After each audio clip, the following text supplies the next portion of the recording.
വിവരങ്ങൾ നൽകിയത് സൽജി ഇട്ടിത്തോപ്പ്. ബംഗാൾ ഉൾക്കടലിൽ രൂപം കൊണ്ട ന്യൂനമർദ്ദം ഇന്ന് ചുഴലിക്കാറ്റാകുമെന്ന് കാലാവസ്ഥാ നിരീക്ഷണ കേന്ദ്രം. ഇന്നു മുതൽ 5 ദിവസം അതിശക്തമായ മഴയുണ്ടാകുമെന്നാണ് കാലാവസ്ഥാ നിരീക്ഷണ കേന്ദ്രത്തിൻ്റെ മുന്നറിയിപ്പ്. ചുഴലിക്കാറ്റ് രൂപം കൊള്ളുന്ന സാഹചര്യത്തിൽ ഇടുക്കിയിൽ ജില്ലാ ദുരന്ത നിവാരണ അതോറിറ്റി ജാഗ്രതാ നിർദ്ദേശം നൽകി.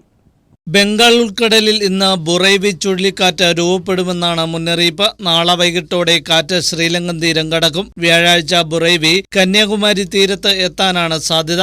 കടൽ പ്രക്ഷുബ്ധമായതിനാൽ കേരള തീരത്ത് മത്സ്യബന്ധനം നിരോധിച്ചു. നിലവിൽ ആഴക്കടലിൽ മത്സ്യബന്ധനത്തിൽ ഏർപ്പെട്ടിരിക്കുന്നവർ ഏറ്റവും അടുത്തുള്ള സുരക്ഷിത തീരത്ത് എത്തണം. നാളെ മുതൽ തെക്കൻ കേരളത്തിൽ അതിശക്തമായ മഴയുണ്ടാകും. തിരുവനന്തപുരം, കൊല്ലം, പത്തനംതിട്ട, ആലപ്പുഴ ജില്ലകളിൽ വ്യാഴാഴ്ച റെഡ് അലർട്ട് പ്രഖ്യാപിച്ചു. ഉരുൾപൊട്ടലും മണ്ണിടിച്ചിലും ഉണ്ടാകാൻ സാധ്യതയുണ്ട്. കാലാവസ്ഥാ മുന്നറിയിപ്പിന്റെ പശ്ചാത്തലത്തിൽ യുദ്ധകാലാടിസ്ഥാനത്തിൽ തയ്യാറാവാൻ നിർദ്ദേശം നൽകിയതായി മുഖ്യമന്ത്രി അറിയിച്ചു. NDRF സംഘത്തെ കൂടി കേന്ദ്രത്തോട് ആവശ്യപ്പെട്ടതായി മുഖ്യമന്ത്രി പറഞ്ഞു. തിരുവനന്തപുരം മുതൽ എറണാകുളം വരെ ക്യാമ്പ് തയ്യാറാക്കുവാൻ നിർദ്ദേശം നൽകിയിട്ടുണ്ട്. 24 മണിക്കൂറുകൾ പ്രവർത്തിക്കുന്ന കൺട്രോൾ റൂമുകൾ തുറന്നു. കക്കി, നെയ്യാർ, കല്ലട ഡാമുകളിലെ ജലനിരപ്പ് ക്രമീകരിക്കണമെന്ന് കേന്ദ്ര ജല കമ്മീഷൻ നിർദ്ദേശം നൽകി.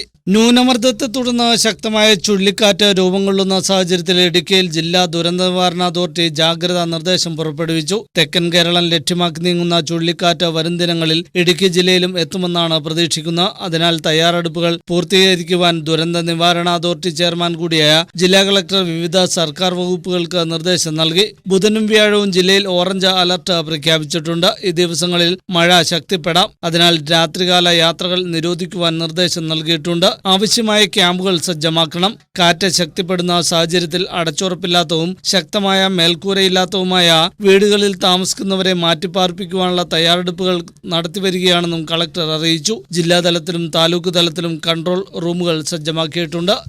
അടുത്ത 3 ദിവസങ്ങളിൽ ശക്തമായ മഴയ്ക്കും കാറ്റിനും സാധ്യതയുള്ളതിനാൽ വൈദ്യുത കമ്പി പൊട്ടുവീണും മറ്റുമുള്ള അപകടങ്ങൾ ശ്രദ്ധയിൽപ്പെട്ടാൽ ഉടൻ തന്നെ KSEB ഓഫീസിൽ അറിയിക്കണമെന്ന് വൈദ്യുതി ബോർഡ് അധികൃതർ അറിയിച്ചു. KSEB വൈദ്യുതി അപകടങ്ങൾ സംബന്ധിച്ച ഹോട്ട്ലൈൻ നമ്പറായ 9496010101 എന്ന നമ്പറിൽ അറിയിക്കണമെന്നാണ് നിർദ്ദേശം. KSEB അടിമാലി ഓഫീസിലും വിവരം അറിയിക്കാം.